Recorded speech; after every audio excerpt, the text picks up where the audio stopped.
Hello and welcome to the Browns Blitz. Today is Tuesday, September the 7th. This is episode number 115. I'm your host, Rod Bloom. Joining me today is my brother, Jeff. How are things going, Jeff? They're going well. Rod, how are you doing? I'm doing great. Short week after the holiday, a lot of good things going on today. National Beer Lovers Day, and of course, it's. I know we get hung up on what day of the week Sunday is and all that stuff, but it's game week. Right. This is a Tuesday that feels like a Monday. Yeah. So things are great, and to make them even better, we have all the way from down under in Australia, we have David Evan Smith joining us. David, how are things going? Good morning, g'day, and thanks for having me back. Yeah, well, mate, doing really well, thanks. Yeah, given the lockdown and everything that's going on here in Melbourne, but yeah, overall doing well. And very excited for this weekend. You've been through a lot of stuff since we last talked, and I was looking. It's been like a year since we've talked, so I kind of feel bad. Please don't. It's been a long time. It's been a long time between brews. And again, I think last time we did that fantastic beer podcast that was broken up over three sort of conversations you had with our good friend Lynn, and there was a chap from Miami, I think, from memory. But yeah, no, a lot has happened, and COVID has been the main cause of it. Yeah, and you were telling me that you moved, and you're having your house refurbished, I guess. Yeah, absolutely. So yeah, we are. We're getting it renovated. I think last year when we spoke, my little daughter was just about 1. She's now just about 2 and causing chaos and mayhem. And we've run out of bedroom, so we need to build a bedroom for her. But we have quite strict rules. We've got a 5-kilometre radius that we're not allowed to travel. So we had to rent close as we could to keep an eye on the builders and all that sort of stuff. And luckily we were able to find one just around the corner from the kids' school, which is sort of the heartland of where all their friends live. So with their 2 hours a day of exercise, they can all catch up and go for a run around the park or something. But yeah, no, it's been quite restrictive on what we're allowed to do over the last 12 months. Yeah, definitely. And let's see, we're going to talk about what we're drinking, but everybody needs to know we're recording this at 8 p.m. Ohio time, which is 10 a.m. David's time in Australia. So Jeff and I are drinking something with some alcohol in it, and David is not, but much understandably so. Yes, most of us would not be responsible at all. Yeah, he's being responsible. So this is the reason. So David, why don't you tell us about what you're drinking anyways? Because you showed us your mug, and that was pretty darn cool. So I don't want to skip you in this segment. No, mate. No, I appreciate it. No, I'm drinking essentially a cappuccino because it's just finishing breakfast. So cappuccino being the breakfast coffee. It's a triple shot. Ground from beans that I've purchased on my own machine, and out of the wonderful Victory Monday mug that I had Mick from Sydney, the Sydney chapter of the Browns supporter group here in Australia. A lot of people know him from Twitter as well, at Down Under. I've got to get his right, otherwise he'll slap me. Browns Down Under. Yeah. Browns Fans Down Under. That's Mick. He designed it, and it's got Brownie the Elf with Victory Monday with the beautiful brown and orange striping.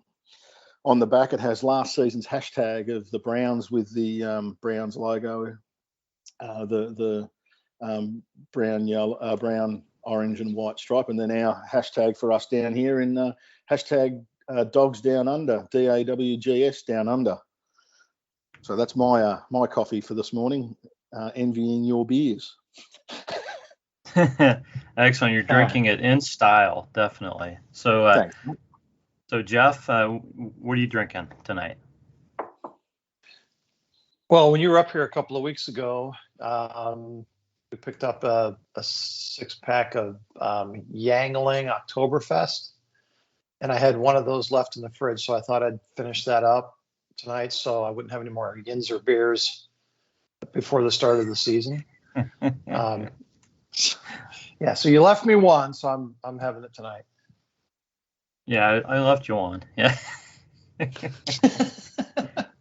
I didn't think it was a bad the beer. obligatory one. Yeah. It's house rules here in Australia too. When you take beers, you've got to leave at least one for the for the homeowner. Well, I bought them, David. So. Oh, okay. All right. So Rod, you I'm not sure how that works. Yeah. All right. Okay. You left one for yourself. Right. Well, Jeff's wife Jan said that she was gonna buy some beer, so she bought some. Well, she bought the Oktoberfest, and I think we had some of those, and then she went out and she got some Yingling Black and Tan after that.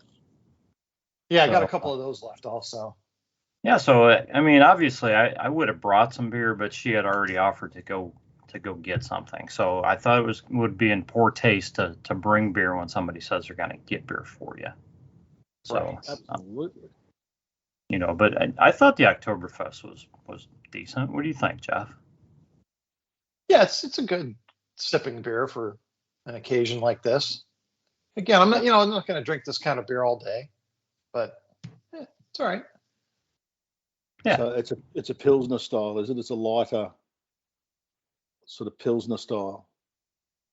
I didn't think it was that heavy, but they call it a classic Marzen style. Marzen. I'm not sure what that means.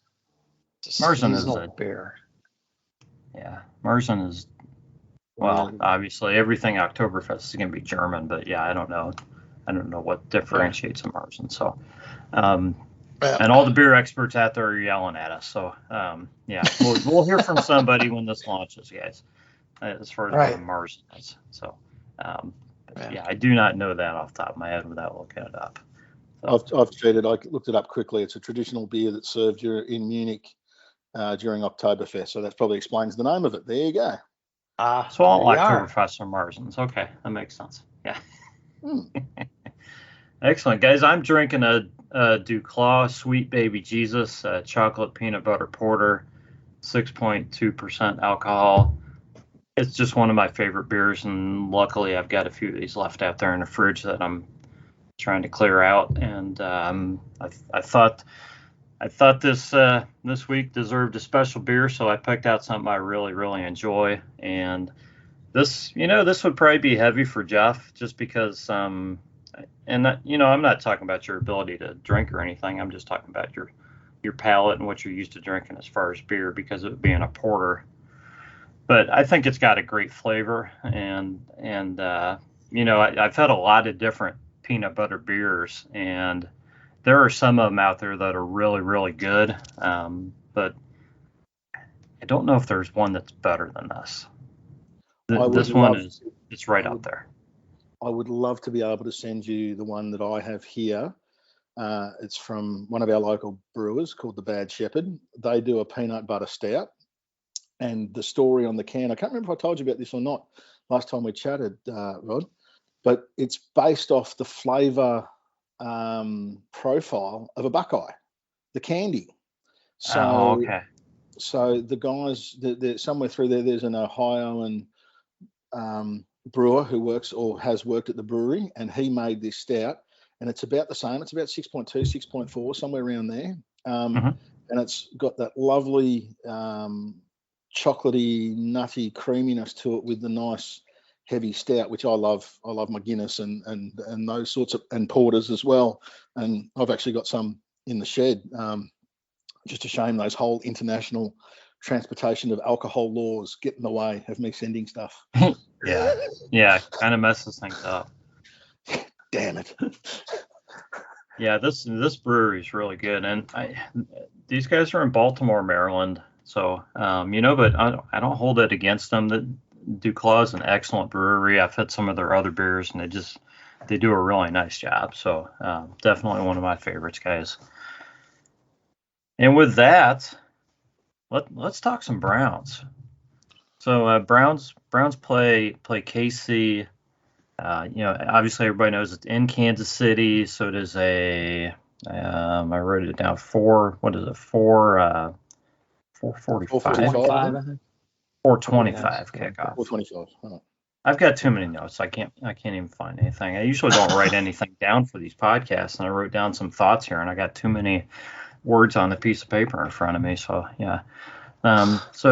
And Jeff, you gave me the line. I've seen different numbers. So Browns are an underdog, obviously, as you would think they would be going against the defending AFC champs, on the road. What was the line that you saw? Because I think I've seen anywhere 5.5 and a half to 6.5. Yeah, I saw 6.5, and then later in the day I saw 6, and then around 52 and a half on the over/under. Yeah. So yeah, with the home field advantage, Browns are still a 2-3 point underdog, and 52 and a half. I don't know, that's probably about what I would expect for the over/under. I don't think first week of the season you would expect them to set an over/under, a whole lot higher than that. So right. It's kind of surprising to me because these are two really offensively driven teams that that like to score a lot. So I would have thought it would have been a little bit higher, but it is early. Yeah. So I mean, it's kind of early. I don't want to give out any score predictions or anything, but Jeff, if you were to bet the over/under, would you take the over then? I think I would, yeah. Okay. And David, what do you think? You think this is going to be a high scoring game, a lower scoring game? What are your thoughts? Well, it's funny you should say that. The group, the Browns backers here in Melbourne, and a couple of the guys from interstate have been chatting about this over the last few days, and there's some boys that are very, very buoyed by the things that Andrew Berry and Stefanski and Paul Depot have done this off-season. So they're right up and about, and they've been predicting things like 28-21 in favour of us, 31-24, 31-21. So they're at that 52-point margin there. Mm-hmm. There's obviously your one loose cannon who has gone out and said Browns 42, KC 20, and we're all like, no. No. I mean, it could happen, but it would be because some really weird stuff happened in the game. That's correct. It would just be something unusual. Some turnovers, kickoff return for a touchdown, something like that. Yeah. A wayward snap like we saw in the Pittsburgh game or something like that to really unsettle that side of the ball. But I've got it 24-27, probably to KC. So what's that? That's 51. So I reckon that's probably why they've done it. You're right. It's early in the season. They're not going to stick their neck out and say, the over/under, it's 55, 60 points. I think 52 is probably not a bad guesstimate as we're going. I'd probably take the under, to be honest, because I don't know what the weather's going to be like. All you need is one of those weird cold snaps to come through, although you guys have been having the torrential rain on one side and fires on the other. So I have great sympathy and empathy for your fellow countrymen and women that have gone through it hard over the last couple of weeks also. So, yeah, I think I'd probably take the under, to be honest.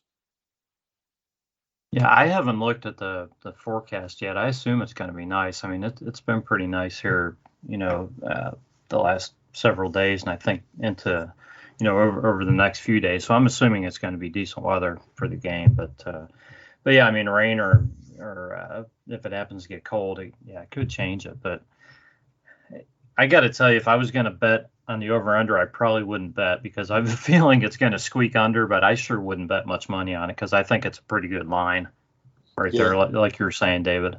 I think this the total is going to be pretty close to low 50s. But we'll see. You never know. These two teams could just go off and score a ton of points too. Yeah. Like what was it? The 2016 Rams KC game what was it, 50, 52, 54 or whatever it was. Yeah. That just absolute. And David and I took the under. Yeah. Yeah. Yeah. You know what? Like So you said, Go ahead, sorry, Jeff. David. I just checked the weather forecast for Kansas City for Sunday, and it's going to be 90 and sunny. Oh, okay. All right. 90 Fahrenheit. Yeah. Yeah, not Celsius. Yeah. Yeah, not Celsius. No, I have to. That means I have to put my hat on. So what's that? Right. It's about 30 degrees Celsius for me, roughly. 32 degrees Okay. Celsius. That's a little steamy. That is warm. Yes. I mean, That is definitely beer drinking weather. Probably more of your Oktoberfest style than your peanut butter porter, though. You need a lighter, crisper one, ice cold. Right. By the pool. I'm sure Lynn's fist pumping that one by the pool with an ice cold beer in 90-degree weather. I can see it now. Should we go, boys? Yes. No, all right. In that case, I reckon blow the doors off. It's going to be over. Take the over now.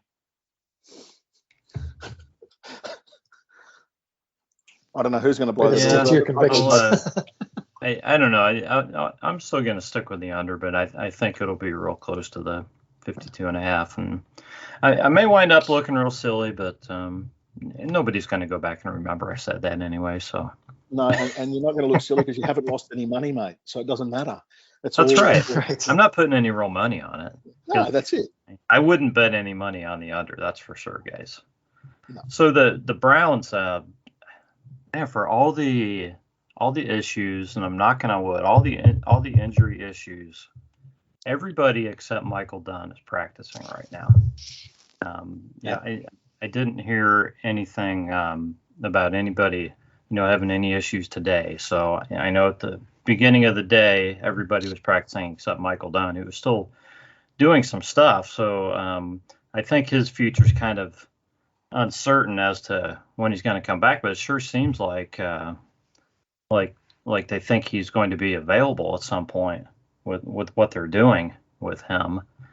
He did come in with that back injury, didn't he, in the last week before practice game 3, or did he flare it up in practice game 3? I can't remember, but I remember them talking soon thereafter he was possibly going to go on IR anyway, but obviously the one they wanted to hang on to was Phillips to get him onto the IR so he could come back, as opposed to everyone else that they've kind of been happy to.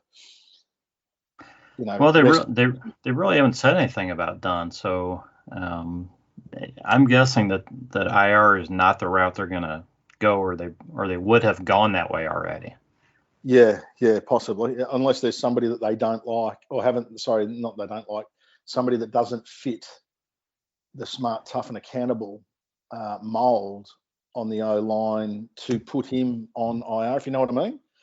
Like they can't find anyone maybe on the waiver wires who's up for trade or anything like that fits what they're doing and the way they want to do things, and maybe even the way Coach Callahan likes or dislikes somebody could play into it, and maybe they're just going to wait and see. I don't know. I mean, I'm like you. I'm trying to read the tea leaves, or in my case, the coffee grounds.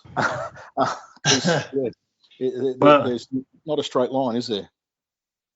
No, and there were some guys, and Chad P was one of them that were going back and forth on, well, are they planning on carrying Michael Dunn until week 3 and then putting him on IR and activating Davion Davis at that point, which almost makes sense, because then if they're thinking IR for Michael Dunn and somebody else becomes available that they like more than Davion Davis or fills another spot, then they have a move that they can make.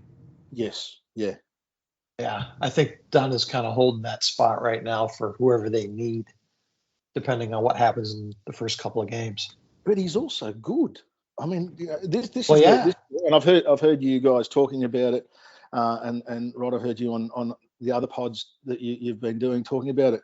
This is we're kind of all looking at one another going, what? You mean we're not scraping the bottom of the barrel and asking a bloke to play wide receiver 1 the day after he's cut from KC, 49ers, Seattle Seahawks? You know what I mean? We're actually going, we can actually breathe. We've got our chess pieces. Let's be smart about this. Let's not go, put all our chips in the middle of the table on week 1. Let's do what we're doing. And we're kind of a little bit bamboozled by it, because I know you and I have not experienced this since the late 80s, early 90s. Yeah. Right. Yeah. And it's refreshing. It's wonderful. I keep saying to some of the guys on both on Twitter and our private chats, guys, just chill. It'll be okay. We're actually in a really good spot. Let's roll with it. Let's see what happens. If we lose week 1, unless we get blown out 100 zip, it ain't that bad. We need to take these losses. And I'm not saying they are going to lose, because I have got that sort of strange feeling in my waters that we might actually upset them. But, if we go out there and we show what we've shown in the last 6 or 7 weeks of last year, and even a little bit more spit and polish on it, because they've had the time this year to do that, and we lose by the 3 points, you go, hey, all right, roll on to week 2. Let's take a W. You know what I mean? I'm feeling very pragmatic and optimistic about it all, which is unlike me. I agree with you, David. And, I hate to bring up this game, but going back to last season, I'm pretty sure the Browns did lose 100-0 in the first game, and things still worked close out. To that. Yeah, it was pretty close to that. Exactly. It still worked out fine. It did. And there's an extra game this season. So correct. I think we all feel like the Browns have a shot in this Kansas City game. But without being arrogant and foolish about it, it's a case of, like you said earlier, if they play smart, tough, accountable football, and they get those little breaks, and maybe, just maybe, those individuals in the black and white costumes play it evenly and fairly, which we all know has not always been a forte of ours. We have had the rub of the green has not gone our way often. If they play it fairly, we might just actually go toe to toe and do and really get the national media going. What? Which is what I'd like to see. Yeah, and the good thing is, which we've talked about before, but the Browns are underdogs on the road going against the team that went to the Super Bowl. They're not really expected to win this game. Absolutely. Other than by a few Browns fans. People aren't expecting them to aren't looking at this game as a must win or a game that, oh man, if they don't win this game, the season's over or whatever. It's not like that. So they can hopefully go in there and play loose and play well, and whatever happens. It's really on KC, for this to be a big game for them, because they're playing a tough team week 1, and Mahomes has already put out there he wants to go 20-0 and all this stuff. Yeah. So, I think there's more pressure on KC than there is on the Browns. Well, you're right, and they are the current AFC championships back to back. They've been to 2 Super Bowls. They've won 1. Patrick Mahomes is starting to get a bit of swagger about him and a bit of a mouth on him. That's okay. Let him go. They owe him a heap of money. We've played our cards very cautiously without hurting ourselves both financially and disrespecting our players. They want to come and play with us now. You heard John Johnson. He took a little bit less for the potential to gain more. We have not heard that since, like I said before, since the late 80s to mid 90s, where, we were picking up blokes that the linebacker from New England who went back there, he traumatized me so much I've forgotten his name in the last 5 years, took a big contract and did nothing. Or I can't say he didn't do nothing. He didn't do as advertised, perhaps, is probably a better way of putting it. But now we've got guys who are not coming in with huge price tags, who are not coming in with retirement plans. This is my superannuation pay packet. They're coming in going, let's shake the North. Let's see what we can do. Let me be me and help this team. Let this team help me. It's a beautiful thing. And they're better players than we've had before, too. Way better players. They just are. Or maybe that has a little something to do with the coaching staff. Absolutely. But definitely. And front office. Yeah. So shifting over to KC, guys. So Jeff, we were talking about the honey badger with the COVID concerns. I don't know if we really know what's going to happen there or not. Whether he's going to it's a day-to-day thing. Play. I guess he has to be symptom-free and then pass tests on back-to-back days to be activated. So, that could still happen. But from what I heard, he was experiencing some symptoms. So, it could be like Miles had, or it could be, much milder. We don't know yet. But if he's not playing, if he's not playing, that definitely helps our offense. Absolutely. Yeah, definitely. The other thing is, I think, you guys are talking a little bit about the KC offense. It looks like they're going to start 3 rookies on their offensive line. On the 1st of September, Kyle Long was put on the reserve pup list. Yeah. So right now they don't know what to expect from our defensive line, much less our defense as a whole. Based on what we've seen thus far in camp and what some of these guys are capable of, going up against 3 rookies on the right side of their offensive line, it could be real interesting to see, how KC handles that. And, if we're able to put some pressure on Mahomes, you saw what that did to him in the Super Bowl.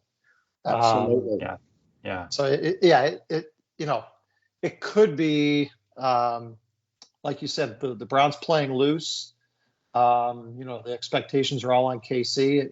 It could be a tough day for them if things go that way. Oh, absolutely. I can already see it now. That right side, if that is the weak point, that's not where you attack. You attack the left side and you double up Clowney and Miles on that left side and let the boys on the right side have a feast, because if they can control that left side and keep them occupied, that means he can't roll out to his left. And we know from the Super Bowl and from the playoff games, do not blitz him, because he'll use his legs and those sidearm sidewinder passes. If you can just hold that line in position and essentially slowly but methodically collapse that pocket, as we saw Tampa Bay do to him, he's in a world of hurt. Yeah. I don't know what your thoughts about that, guys, but that was my thought. Is no, I agree. Don't attack the weak side because you know it's weak, because they're already going to probably stack Kelsey on that side as an extra blocker, if you know what I mean. Mm-hmm. So attack the strong side with your strongest players, and then let the Maliks have a field day. And then as they get tired, break it up, spin it around, confuse them, stunt them, rip and swim them on the inside, cut around the outside. I mean, Miles has got those ankles that are so flexible, he almost gets, perpendicular to the ground. Let him feast later on in the game. All I can say is that if Travis Kelce has to stay in and block on over half the plays, oh my gosh, really I'm going to be thrilled to death, because right. Think of how tight ends have just destroyed the Cleveland Browns over the past few seasons. Absolutely. Guys, and Travis Kelce's the best tight end there is in the league. Okay. Look, I won't be happy for my fantasy team because I drafted him on the weekend, but well, I mean, yeah. Well, he'll still probably get you 7 catches for 80 yards, even if he's in blocking for half the game. Yeah, let's hope it's between the 20s and not in the end zone. Yeah, right. I mean, if he has to block, it's going to help the Browns so much. You brought up the Maliks, and Malik Mcdowell. He's obviously looked so great, in his limited action in preseason. I'm still seeing Andrew Billings listed as a starter. Yeah, but Billings over Malik. What I've what seen do you that guys too. what do you expect there, David? I expect Billings to be traded before the trade deadline. Honestly, I do. I've listened to a number of different podcasts. Obviously, being in lockdown, I have time and I'm on annual leave. And everyone seems to be saying the same thing. And I don't think necessarily they're singing in unison just because I've watched some of the game tape. I've watched what Chad's put up.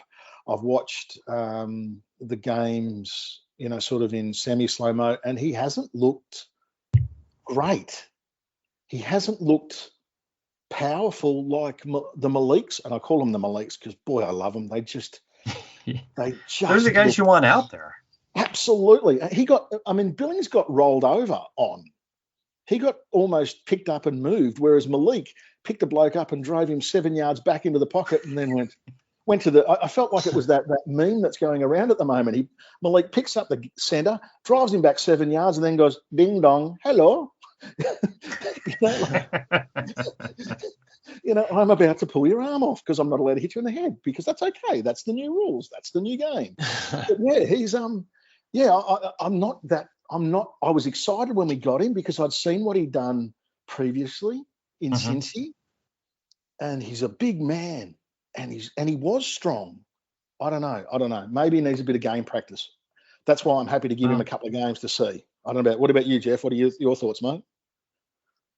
Well, yeah, we've beat up Andrew Billings pretty good on this program already. I know. That's why. Yeah, he's not looked good. I think you're being kind, David. But my concern with McDowell is, he's a strong guy, and it's exciting to watch him penetrate. But he hasn't played football in 5 years, and it's going to take him a while to figure out what he's supposed to do. Besides just knocking guys over. And that play you mentioned where he pushed the center back 7 yards, I think, the running back blew past him for about 18. So, we have to temper our enthusiasm a little bit about Malik McDowell. I have no doubt that they'll figure out a way to work him in and pick their spots with him. I think thirds is going to be his bread and butter. Third downs. Yeah. So I think there's a spot for Billings on the early running downs. Just sort of taking up that space. Yes. But yeah, he better get in shape pretty soon. Yeah. Absolutely. And you're right. Look, Billings did. Sorry, not Billings. Malik did not shed the block and whatever, and maybe he got so focused on and having so much fun driving him back. He forgot to shed the block and aim for the running back. But I've also seen him stick the arms up. And again, this comes back to the Tampa Bay defense in the Super Bowl. Don't blitz, almost like a Calais Campbell type role. Stiff arm the center of the chest of your tackle or your guard and just put that other big meat hook up and wave it around like a screen. You know what I mean? Like it confuses a quarterback on where he's exactly going to put it. He knows roughly in his head the seconds, but if he looks up and sees, a triple XL 11-inch hand swinging in front of him, he ain't going to throw it because that ball's going to be wrapped up like a Christmas gift, So anyway, but we can keep our fingers crossed on that. Yeah. So David, I was listening to what you're talking about as far as not blitzing Mahomes. Okay. Obviously, if Miles or Clowney can get to him and sack him, they're going to do it. Okay. Oh, absolutely. We know this. Okay. But based on this and the three young offensive linemen that Casey is starting, what do you think the Browns do more often in this game? Do you think they go with 5 defensive linemen to try to keep Kelsey in? And put Tack out there as a 5th guy, or whoever else, however they want to play it. Do you think they go, 5-2, 5-2-4, or do you think they go more, 4-3? I reckon they could even go 5-1-5. Well, they could do that too. I mean, if you're keeping Kelsey in.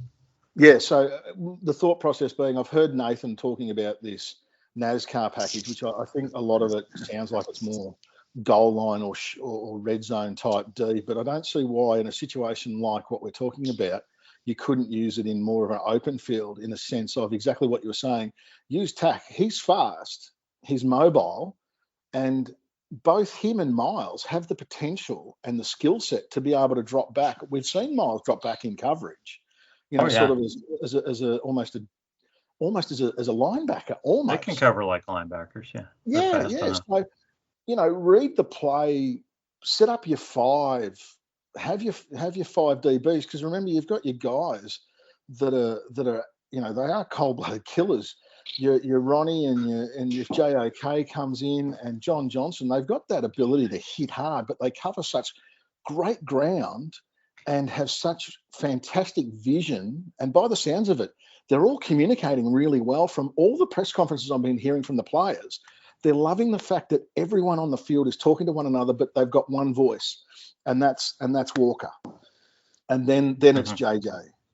You know what I mean? So there seems to be a hierarchy without being a hierarchy. They're going, right, he's the middle linebacker. He's calling the plays.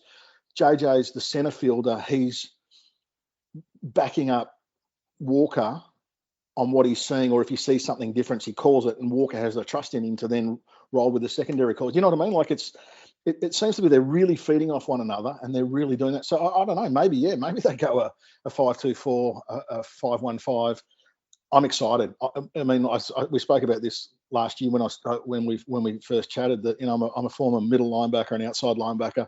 I love defense. I love watching them work. I love how they do their stuff. So that stuff really gets me, as you can probably tell by my voice, gets very excited about what we can do. and the players, like you said, that we've drafted are actually players that you want to keep. You haven't just grabbed them off the street and gone, "Oi, you're big enough. Put a suit on. Let's go." Yeah. Jeff, I want to get your thoughts on this too, as far as kind of what sets you think we'll see, kind of what will be dominant for the Browns defense during this game. Well, what do you think will work? It's really for exciting. It's exciting to think about the possibilities. We've been talking all preseason about guys. I guess the only thing I'm a little leery of is that I don't know that, week one against the defending AFC champs is the time to, have the coming out party. Agree. I think, Joe Woods is kind of a close to the vest guy, and I wouldn't be real surprised if we saw some pretty vanilla stuff against the Chiefs. And then we start to see some of that stuff show up against the Texans and the Bears. And it might take, 4 to 6 weeks for us to really see all these exotic things that we're looking forward to seeing. And, assuming everybody stays healthy and gets incorporated into the plan, we might be looking at, week 5 or 6 where, this defense really starts to come into its own. Now, it would be great if, they all showed up against the Chiefs, but that's just a little soon for that expectation. Yeah, okay. I think you could be right. And I kind of wanted to get thoughts from you guys on to how much playing time you think we'll see from a few guys. Okay, the first guy is a guy everybody's excited about, and that's JOK. I think he could play a big role in this, either in guarding Travis, in covering Travis Kelce, or in, whether he's dropping in coverage for somebody else, or whether he's, a 5th or 6th guy trying to blitz or spy Mahomes. He could do a lot of things, but do you really think he's going to be on the field for most of the plays in his first game as a rookie? So let me get your thoughts on him first, and then I want to throw a couple other guys out. So what do you think about JOK, David? I think JOK has been good. He's made rookie mistakes, and that's fine. But the first thing he looks for his mistakes and how to better them. He has been named behind 51 though. So how much do we see him? I would say sparingly. I mean, it's a little bit of that, like Jeff has calmed my enthusiasm and excitement with his common sense of yes, yes. My wet blanket. No, not at all, mate. No, definitely not a wet blanket, mate. Because I know from hearing the other pods that you are as excited as I am. I just haven't. You've had more of a chance to vent them. I haven't. Right. So it's kind of like I'm just suffering from verbal diarrhea. So I'm sorry. I apologise profusely for that.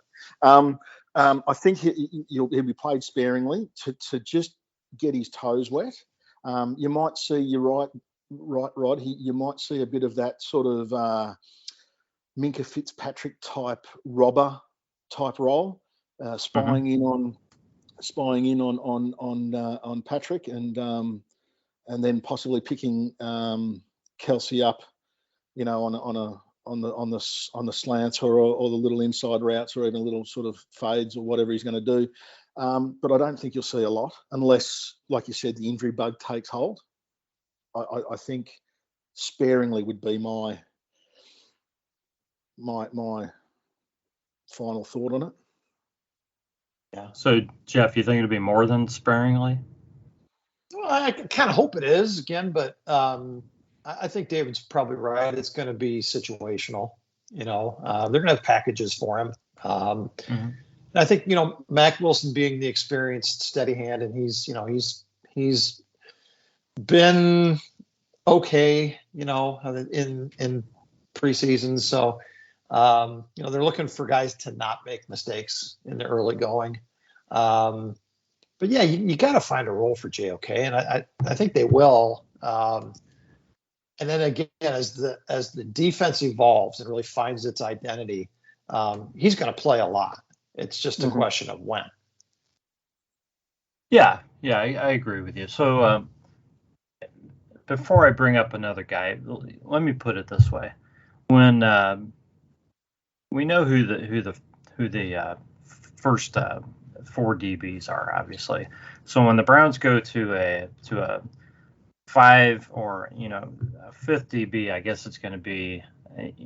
Well, I mean, I guess Troy Hill's going to be the guy, more than likely, over Greedy, I would think. I guess that's probably a good question for you guys. Do you think we'll see a mixture of who that 5th guy is coming off the bench? Or do you think Troy Hill's number 5 pretty much any time they go to 5 DBs? Do you think we'll see Grant Delpit out there a little bit? Do you think we'll see Greedy out there a little bit? Do you think we'll see Troy Hill out there a little bit?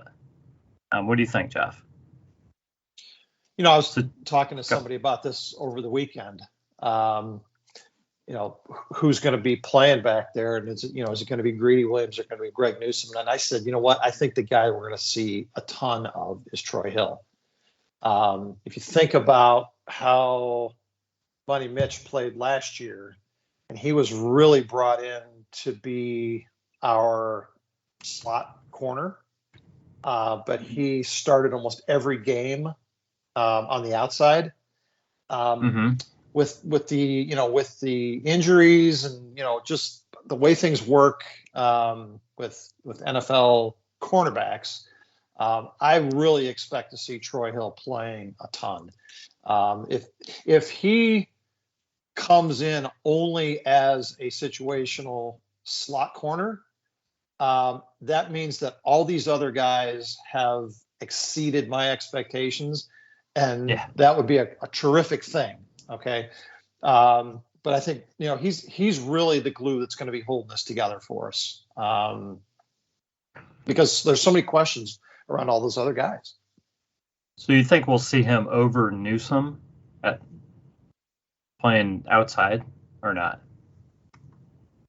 It just depends. But yeah, I could definitely see that at times.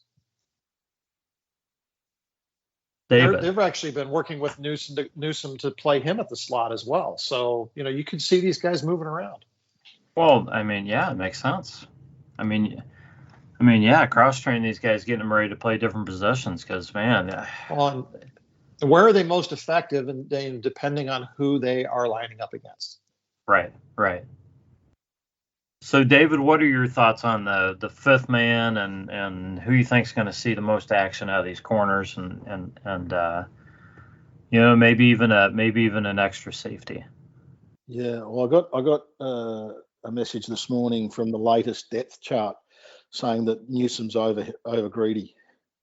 So you're probably looking at, and I tend to agree. I think you're going to see Hill. You need that old head. Yeah. You've got Hill, Johnson, and Walker. Sort of those three old heads. They've seen a lot of football. They know a lot of things.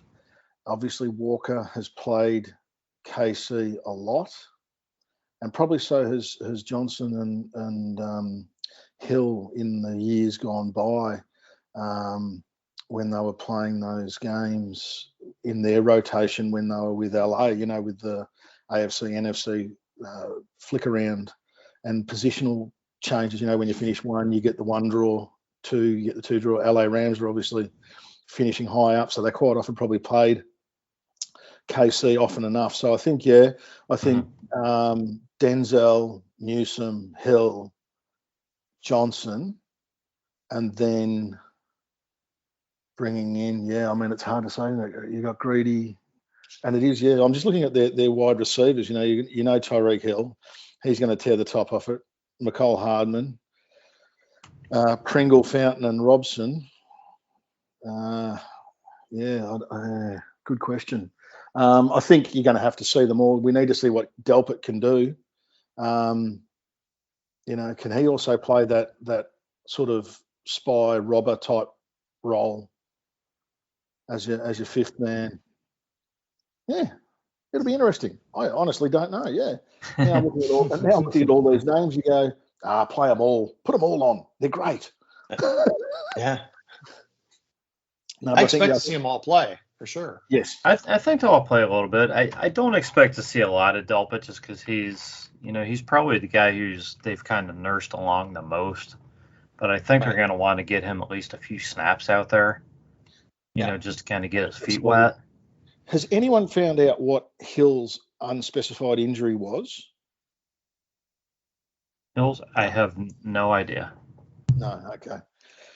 Because he was out for a few days, not training, but he was off to the side apparently, and I haven't been able to find anything. I don't know. I just heard it over, and I can't even remember where. But anyway, we'll keep our fingers crossed that he's A-OK and ready to go. I mean, they sure made it sound like everybody was healthy today, so hopefully that's the case. But yeah, I mean, you just have to like the versatility of this Browns team. You've got so many guys, and they're deep at different spots, and then you got JOK, who they can put in pretty much anywhere to do anything. And it's going to be fun. Go ahead, David. I was going to say, I love a Swiss Army knife. So both Delpit and JOK can do that sort of floating linebacker, strong safety, blitzing, covering. It just makes me so happy. Oh my goodness. Yeah, well, that's the thing. We've seen enough of JOK now to be really excited and to know. Grant Delpit, man, we're still going off of what we saw out of him in college because we haven't seen him play. No, that's right. We have no idea. And we know he's coming back from the serious injury. So we're like, okay, we want to make sure he's okay. Okay, don't push him too fast. No. Because, I want this guy healthy for the season. Absolutely. For me, it'd be okay if he didn't play the first few weeks, if he needs those weeks to make sure he's perfectly healthy. No, I don't know if that's the case or not. Maybe he's fine now. But, I want him to stay healthy, and I want him out there when he's ready. And I want to see what the guy can do. But there's no reason to force him out there because this team is just so strong at all these different spots. But, the Browns really, they don't need him out there at safety right now. They just don't. No, they don't. No, but I think it's like all of us. We've drafted him. We've seen the game tape from LSU days, and we want our toys. We want to play with our toys now. Give them. Let us. Yeah. I mean, So the Achilles. I was going to say with the Achilles injury. Sorry. Obviously, there's been a few of them in the last couple of weeks right across the league.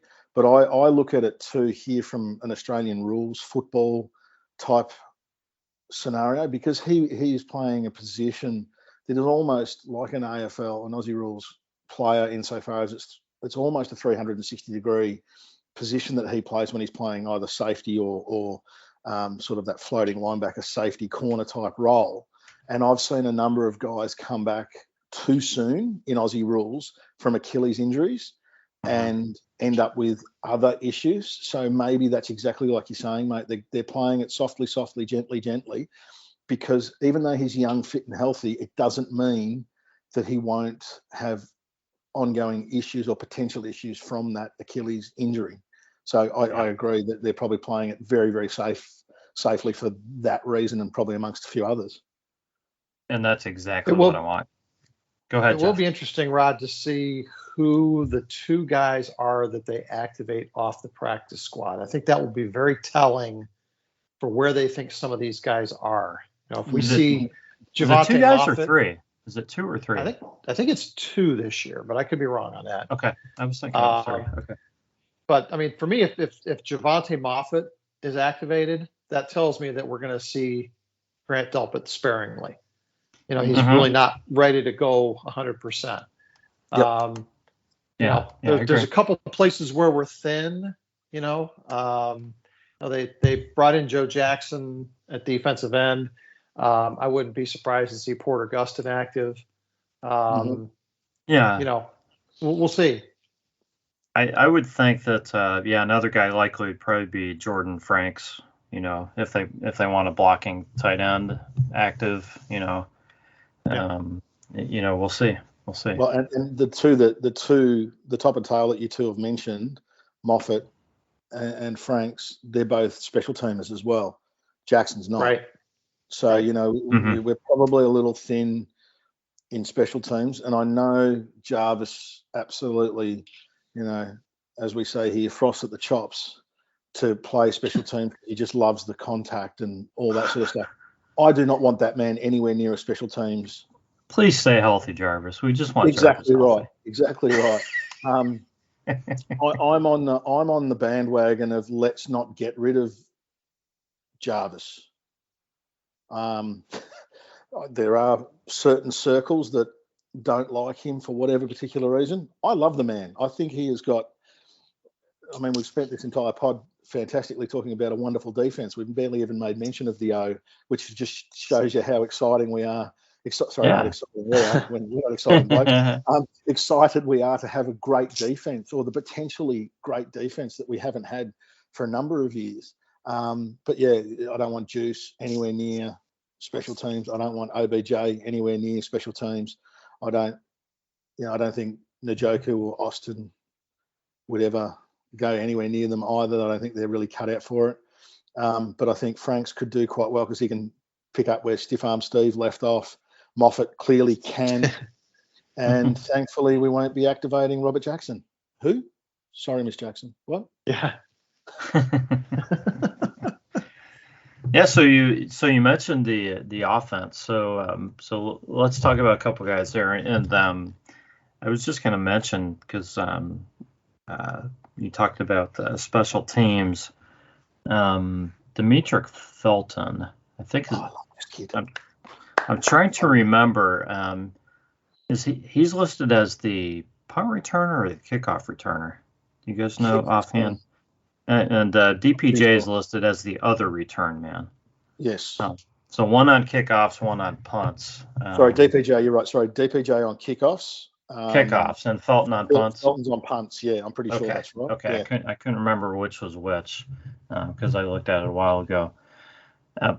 What do you guys expect out of Felton? You think he's going to get many touches in the first week? Probably not week one. I would expect him in the slot, right? You know, if he's going to play. I don't expect lots in week one, but maybe, what Jeff was alluding to earlier, or made mention of earlier, in our later games where we start to see the defense potentially click, and that's because they're against lower caliber sides. Perhaps you'll see blokes like Felton injected into the game that give him a chance to get into open field, to build his confidence, to gain his footing, to work out what he can and can't do on the field with a lesser quality opponent, as opposed to KC, which has a pretty damn good defense. You don't want him going across the middle and getting cleaned up in week one. You know what I mean? Right. I'll just remind you of last year when we gave a pretty big role to a rookie named Harrison Bryant, and he put the ball on the ground a couple of times. I think early on, guys like Felton and Schwartz are going to be observers. They may get a cameo appearance, a few plays, but the expectations are too high this season to put a lot of pressure on rookies. Maybe as the season goes on, we start to see these guys get worked in, depending on player availability. But early on, I don't expect to see them much. No. Do you agree on Schwartz, David? Yeah, early? Yeah. I think you're right. I think Schwartz, and what made me nervous about him was over the last couple of weeks, a sprinter having a hamstring injury. You go, that makes me a bit nervous. And it also, the soft tissue injuries so early into the season, you start going, now, if it had been week, I don't know, 10, 11, 12, you go, right, well, that's rookie fatigue. You understand it. You know what I mean? Whereas week 2, he's obviously been working too hard. He's obviously got a tight back. He's probably put on a bit of weight for bulk. His body's not used to it. The paramedic in me always comes out somewhere whenever I hear these injuries, and also having a background with a bit of sports medicine type stuff. You go, hamstrings. Hamstrings aren't just hamstrings. Hamstrings are quite often back related. So is he, has he changed something in his running style? Has he changed his shoe? Like I said, has he put on bulk on his upper torso to take those hits from seasoned veterans like JJ and the like, who could essentially fold him up like a tin can after you've drunk it, and put him in the recycling bin because he's a little fella, So he's not very big. Is there something there? But I can also see him in week 1, them going,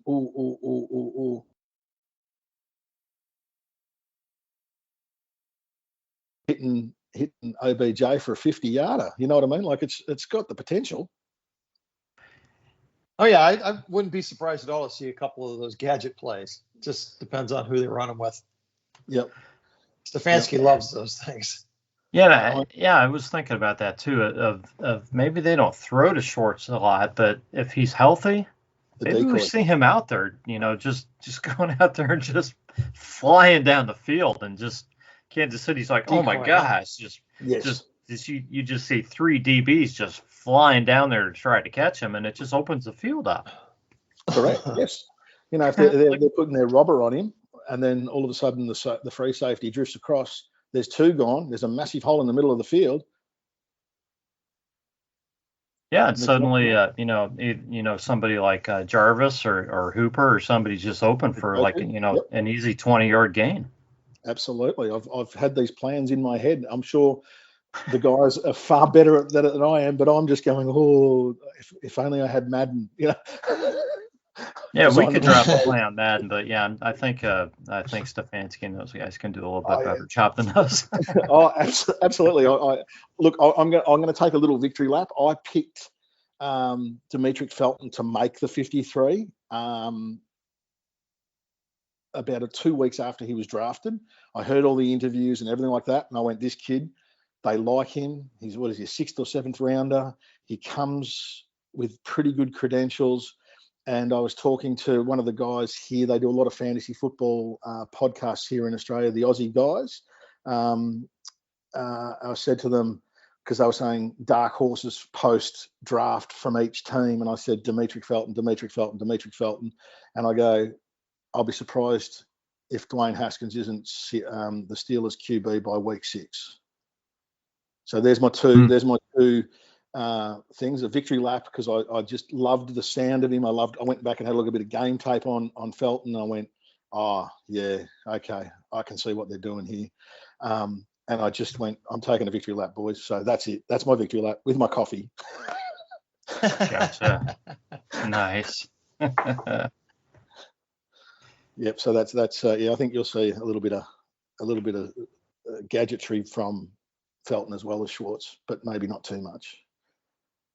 Yeah, I think it'll grow as the season goes on. So all right, guys, I want to do one thing, and then we're gonna. I know you already gave a score, David, but I want to do one thing here, and then we'll give our scores for the game, score predictions. I want us all to give record predictions for the AFC. For the AFC North. I almost said the AFC Central. Oh my gosh. There's a blast from the past. Yeah, definitely. So David, I'll let you go first. Give me records for the 4 teams for the AFC North of how you think it might shake out this season. As much as it pains me to say it, I think the Ratbirds will probably get the title. I think they'll probably do it 13-4. I think we'll get 2 with a wild card spot. 12-5. Okay. And I wouldn't be surprised to see Pittsburgh and Cincinnati, in all seriousness, go 8-1. Both of them? And the tie will be against each other. I don't know why. I can just see, and it would just be glorious. It would be a glorious day. I just think there'll be some close game that Baltimore gets the rub of the green and we may not. And I'm not being a defeatist, and I'm not saying that, whatever, but I'm just saying that that's just my vibe. It's just how I'm feeling it. Even with all the injuries to the Ratbirds so far, and their O-line is a little bit questionable. I still think they've just got enough there with Lamar and their defense possibly to just get them over that. But yeah, that's for me. Yeah, that's where I'm at. Okay. What do you have, Jeff? I think Cincinnati's going to be 7-10, which will be a big step up for them. And I think they're going to be a good team in the coming years. Okay. They just need a few more pieces to complement Joe Burrow. Pittsburgh is going the other direction, but, Ben is still around and they still have the magic. So I think they're going to be a game better than Cincinnati at 8-9. Baltimore is going to find a way to win 11 games, and the Browns are going to win 12. And we're going to win the Central this year. Or the North, excuse me.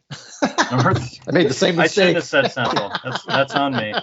That's on me. All right. Yes, we're going to win the North this year. Yeah, I'm not far from you guys. I'm flipped from David. I got the Browns at 13-4, the Ravens at 12-5.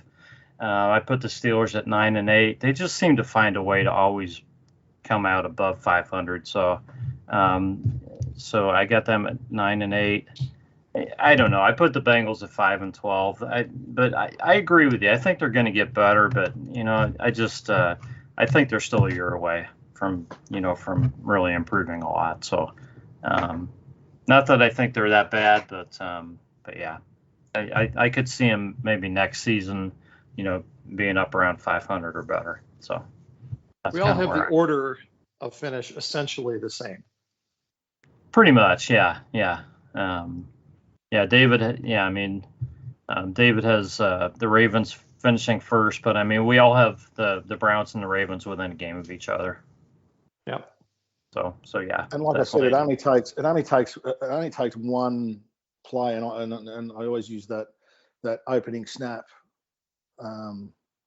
against Pittsburgh as that's sort of like a defining moment, even though it was in the opening 40 seconds of the game.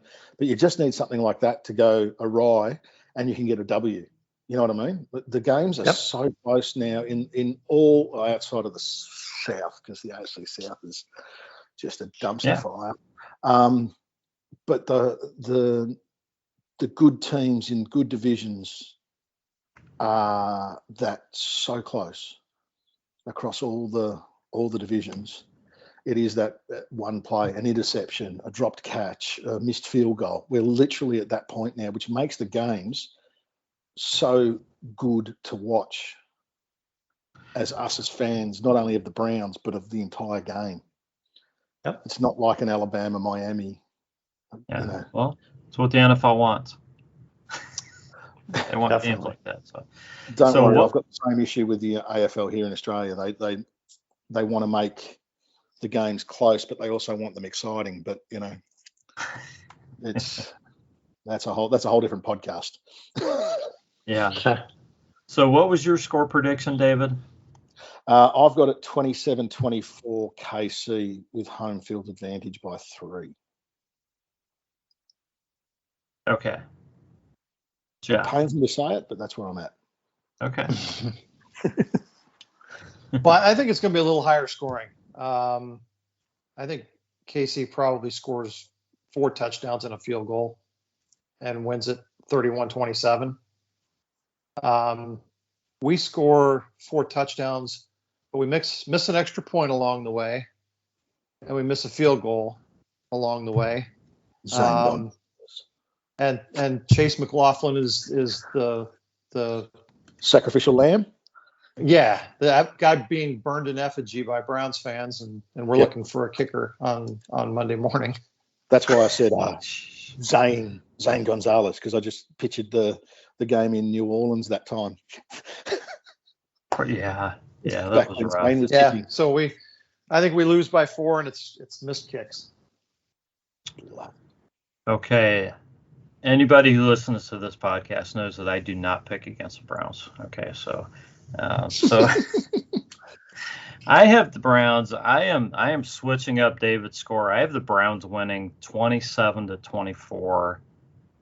They make the kick to win the game, and they squeak under the 52.5 over under, and they get that first win. And I think it's going to be. We all have it being a tight game, so I think it's going to be a fun game to watch, guys. It's going to go into the fourth quarter.